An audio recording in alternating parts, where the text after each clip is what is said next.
Assalamualaikum Ibu, selamat pagi. Waalaikumsalam, selamat pagi. Perkenalkan, nama saya Bella. Saya perawat Indonesia pada pagi hari ini dari pukul 8 hingga pukul 2 siang. Kalau boleh tahu dengan Ibu siapa? Ibu Yuri, Baik, Ibu Yuri. Bagaimana keadaannya hari ini, Ibu? Saya merasa sedikit pusing dan mual, Oh, sedikit pusing dan mual ya, Bu ya. Baik, jadi kedatangan saya ke sini itu saya akan melakukan pemeriksaan saraf pada Ibu. Nah, itu waktunya hanya 10 menit, 10 sampai 15 menit. Tempatnya sini saja, pakai Ibu bersedia? Ya, saya bersedia. Oke, baik. Pertama kita akan melakukan pengkajian tingkat kesadaran. Nah, pengkajian tingkat kesadaran ini bisa kita menggunakan stimulus, yang mana dengan cara yang pertama kita panggil nama pasien, Ibu Yuri. Lalu jika pasien tidak merespon, itu kita juga bisa panggil nama pasien dengan keras, Ibu Yuri. Nah, selanjutnya jika pasien tidak merespon, kita juga bisa mengkombinasikan dengan memberi sentuhan kasar ataupun ringan kepada pasien. Ibu Yuri. Nah, selanjutnya jika pasien tidak merespon juga, kita juga bisa memberi rasangan nyeri kepada Ibu Yuri. Selanjutnya kita akan melakukan pemeriksaan tingkat kesadaran secara kualitatif, yang mana pertama yaitu ada kompos mentis, yang mana pasiennya mempunyai kesadaran penuh. Ibu, namanya siapa Ibu? Yuri. Kalau boleh tahu sekarang lagi di mana? Di rumah sakit. Baik, hari ini ada apa Ibu? Hari Rabu. Oke, baik. Nah, selanjutnya ada apatis, yang mana pasien mempunyai kesadaran penuh cuman kurang berespon. Ibu, nama Ibu siapa? Sekarang lagi di mana Ibu? Nah, selanjutnya ada somnolen atau liturgi, yang mana pasien mengantuk cuman pasien masih mengikuti perintah yang diperintahkan. Ibu, namanya siapa? Yuri. Baik. Nah, selanjutnya ada stupor, yang mana pasien diam, terlihat seperti tertidur dan sulit dibangunkan, tetapi masih mengikuti perintah yang kita perintahkan. Ibu, bisa membuka matanya, Ibu. Nah, selanjutnya ada sporokoma, yang mana pasien pada saat diberi rangsangan itu bergerak, cuman pasien tidak sadar. Nah, selanjutnya ada koma, yang mana pasien tidak sadar, tetapi pada saat pasien tidak sadar dan pada saat kita memberi rangsangan nyeri pun pasien tidak merespon. Selanjutnya kita akan melakukan pemeriksaan tingkat kesadaran secara kuantitatif, yang mana kita dengan menggunakan GCS. Yang mana yang pertama itu pemeriksaan mata, yang mana untuk nilai 4 yaitu pasien spontan membuka matanya sendiri. Nah, seperti itu. Lalu untuk nilai 3, yang mana pasien membuka mata jika dipanggil namanya. Ibu Yuri. Nah, seperti itu. Lalu untuk nilai 2, yang mana pasien membuka mata jika diberi rangsangan nyeri.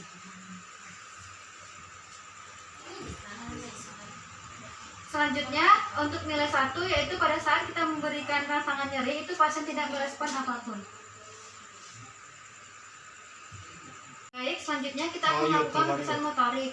Nah, untuk nilai 6 yaitu pasien dapat mengikuti perintah dan dapat menggerakkan badannya secara normal. Ibu bisa naikkan tangannya, Ibu. Kakinya. Nah, selanjutnya untuk nilai 5, yang mana pada saat diberi rangsangan itu pasien menepis rangsangan tersebut. Nah, selanjutnya untuk nilai 4, yang mana pasien pada saat diberi rangsangan itu berusaha untuk menjauhi rangsangan nyeri tersebut. Nah, selanjutnya untuk nilai 3, pada saat pasien diberi rangsangan itu mengalami mengalami fleksi. Nah, selanjutnya untuk nilai 2, yang mana pada saat kita memberi rangsangan itu pasien mengalami hiperekstensi. Dan selanjutnya untuk nilai 1, pada saat kita memberi rangsangan pasien tidak berespon apapun. Baik, selanjutnya pemeriksaan verbal, yang mana nilai 5 yaitu pasien dapat menjawab pertanyaan kita dengan baik. Ibu, nama Ibu siapa? Yuri. Sekarang lagi di mana Ibu? Di rumah sakit. Oke, kalau betul hari ini ada apa Ibu? Rabu. Ya, baik. Nah, selanjutnya untuk nilai 4, yang mana pada saat kita bertanya kepada pasien, itu pasien bingung dalam menjawabnya. Ibu, nama Ibu siapa? sekarang lagi di mana Ibu? Nah, selanjutnya untuk nilai 3 yang mana pasien pada saat kita bertanya itu jawabannya kacau. Ibu, nama Ibu siapa? Sekarang lagi di mana Ibu? Di rumah. Oke. Nah, selanjutnya untuk nilai 2 yang mana pasien pada saat kita bertanya itu hanya bisa menggumam. Ibu, nama Ibu siapa? Sekarang lagi di mana Ibu?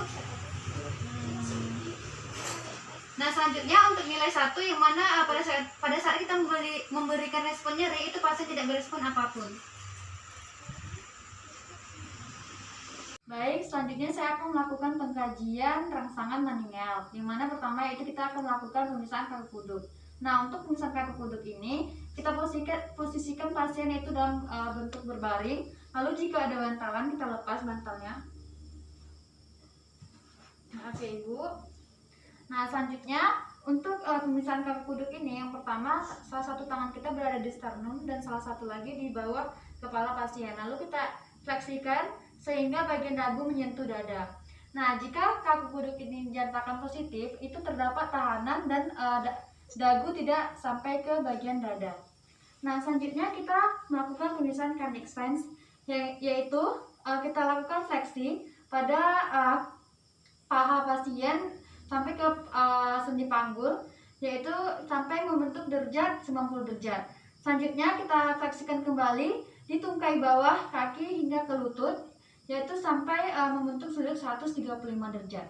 Nah, jika cardiac stance ini dinyatakan positif, pada saat kita melakukan tindakan itu terdapat tahanan atau rasa nyeri sebelum sampai sudut 135 derajat.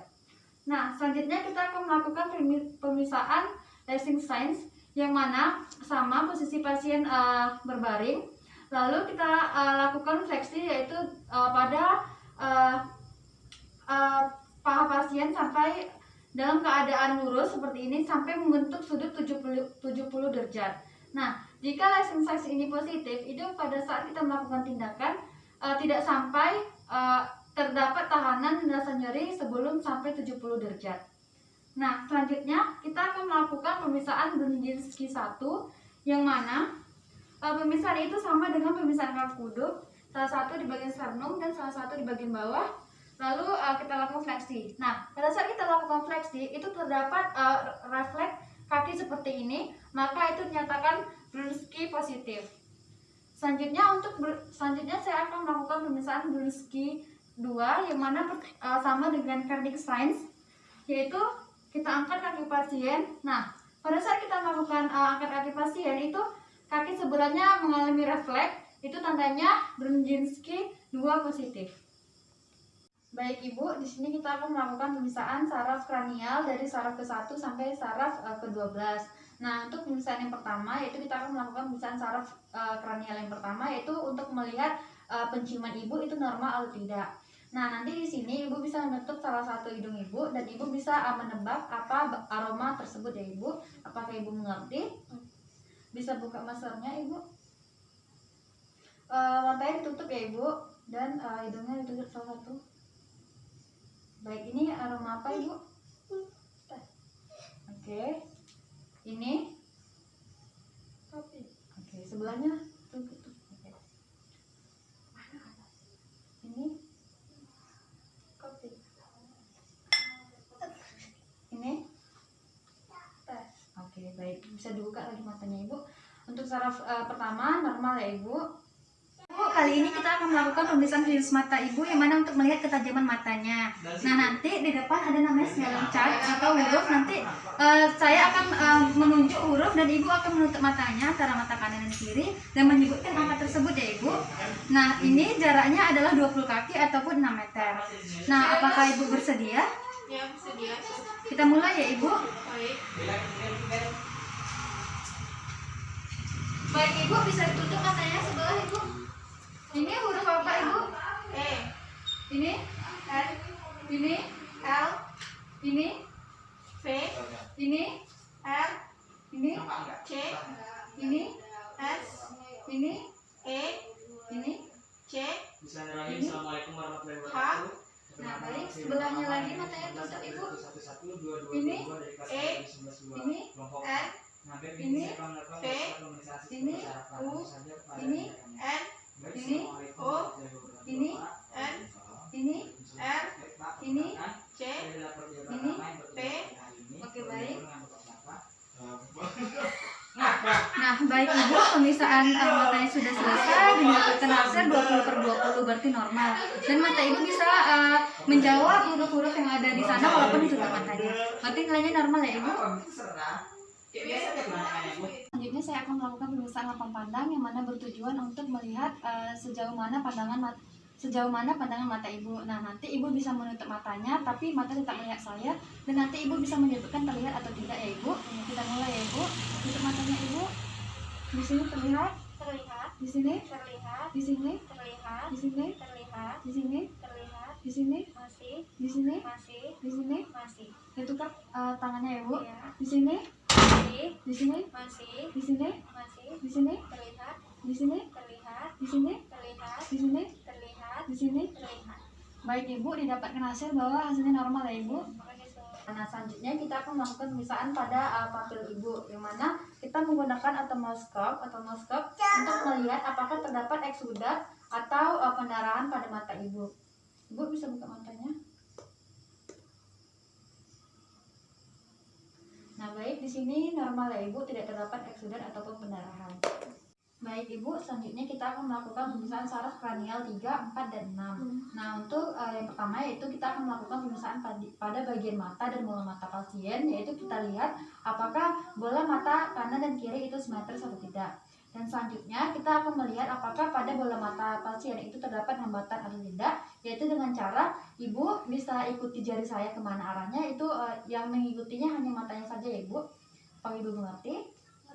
Kita mulai ya Ibu. Oke, baik, normal ya Ibu, Ibu bisa mengikutinya. Nah, selanjutnya kita akan melakukan pemisahan pada pupil Ibu. Nah, yang mana yang pertama kita lihat, kita inspeksi yaitu bagian pupilnya, bentuk dan ukurannya itu simetris antara kanan dan kiri, itu simetris atau tidak. Nah, selanjutnya kita lihat refleks cahaya pasien itu dengan menggunakan pen light, apakah pupil pasien itu sama besar antara kiri dan kanan atau tidak. Oke, baik, normal ya Ibu. Nah, selanjutnya kita akan melakukan pemisahan pada kelopak mata Ibu, apakah terjadi kelemahan atau tidak, yaitu dengan cara Ibu bisa tutup matanya dan membukanya. Oke, baik, di sini Ibu bisa melakukannya, tidak terdapat kelemahan pada kelopak mata Ibu, berarti normal ya Ibu. Baik Ibu, di sini kita akan melakukan pemisahan saraf kranial 5, yang mana yang pertama kita akan melakukan pemisahan pada bagian motorik Ibu. Ibu bisa buka maskernya Ibu. Nah, baik, nanti di sini kita akan melakukan pemisahan yang mana Ibu bisa mengantukkan gigi Ibu seperti ini. Nah, bisa Ibu. Oke, baik. Selanjutnya ini bisa coba. Nah, bisa dilakukan kembali Ibu. Nah, di sini kita raba kekuatan otot dan kontraksi pada pasien. Nah, selanjutnya kita akan melakukan pemisahan pada sensori pasien. Ibu bisa tutup matanya. Teraba Ibu, teraba. Lalu selanjutnya ini terasa Ibu, terasa Ibu, terasa. Oke, baik, bisa buka matanya kembali Ibu. Nah, selanjutnya kita akan melakukan pemisahan refleks kornea Ibu, yang mana kita ambil kasta, lalu kita runcingin dan kita lihat apakah terdapat refleks atau tidak.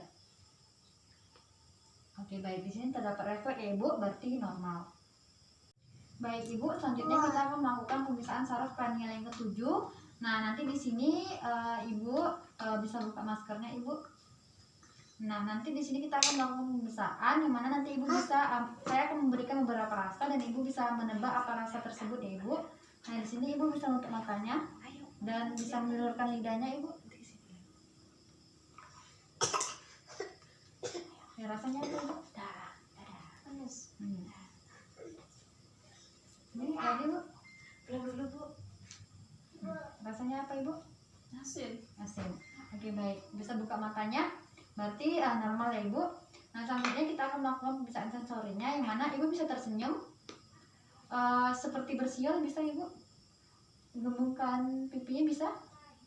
Angkat alisnya bisa ibu? Bisa, baik, normal ya ibu. Baik ibu, pagi ini kita akan melakukan pemeriksaan sensori, yang mana pertama kita akan melakukan pemeriksaan pada pendengaran.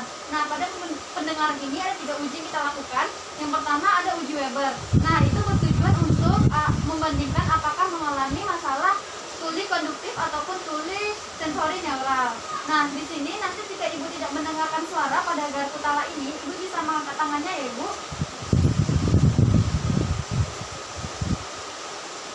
Nah, baik ibu, apakah suara terdengar antara telinga kanan dan kiri itu sama? Sama. Baik, jika pasien mengalami atau mendengar suara pada telinga yang bermasalah itu disebut dengan tuli konduktif. Jika pada telinga yang tidak bermasalah itu disebut dengan tuli sensori neural. Nah, baik ibu, untuk pemeriksaan kedua atau uji kedua yaitu uji Rine. Nah, uji Rine ini yaitu untuk membandingkan bunyi antara udara ataupun tulang di mastoid ataupun di telinga ibu. Nanti jika ibu tidak mendengar suaranya, ibu bisa mengangkat tangannya kembali ya ibu. Iya.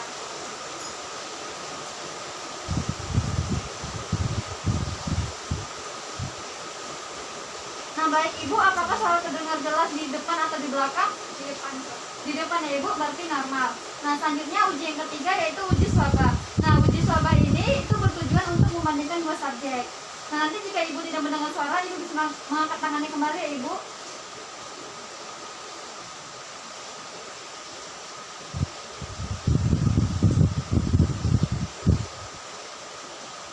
Nah, bagaimana hasilnya ibu? Tidak terdengar. Baik, didapatkan hasil bahwa perawat sama-sama tidak terdengar. Jika garpu kutala bergetar dan pasien tidak mendengarkan bunyi, maka hantaran bunyi pada pasien itu pendek. Baik ibu, selanjutnya kita akan melakukan pemeriksaan saraf yang ke-9 dan yang ke-10. Nah, ibu bisa buka maskernya. Nah, di sini kita akan melihat refleks mual dan muntah ibu. Ibu bisa buka mulutnya ibu. Oke, baik. Nah, selanjutnya saya akan melihat refleks menelan ibu. Ibu bisa menelan ya. Oke, baik. Didapatkan hasil bahwa normal ya ibu. Baik ibu, selanjutnya kita akan melakukan pemeriksaan saraf yang ke-11. Nah, nanti di sini pada saat saya memberikan tekanan, ibu bisa melawannya ya ibu. Nah, kita mulai ya ibu. Oke, baik. Sebelahnya ibu. Oke, baik. Normal ya ibu. Dan selanjutnya di bagian bahu, saya akan memegang bahu ibu dan ibu akan memberikan tekanan. Oke, baik. Nah, didapatkan hasil bahwa hasilnya normal ya ibu. Baik ibu, selanjutnya kita akan melakukan pemeriksaan saraf yang ke-12. Nah, ibu bisa buka maskernya, bisa buka mulutnya ibu. Nah, di sini kita lihat pada saat lidah beristirahat itu simetris atau tidak, dan kita lihat apakah terdapat dehidrasi atau tidak. Nah, ibu bisa julurkan lidahnya. Oke, baik. Di sini kita lihat apakah lidahnya itu simetris atau tidak. Nah, selanjutnya ibu bisa naikkan lidahnya ke atas, bawah, kiri, kanan. Baik, baik. Oke, baik. Berarti normal ya ibu. Dan selanjutnya ibu bisa seperti ini. Oke, saya akan memberikan tekanan, bisa ibu lawan ya ibu. Nah, sebelahnya ibu. Oke, baik, normal ya ibu. Ya.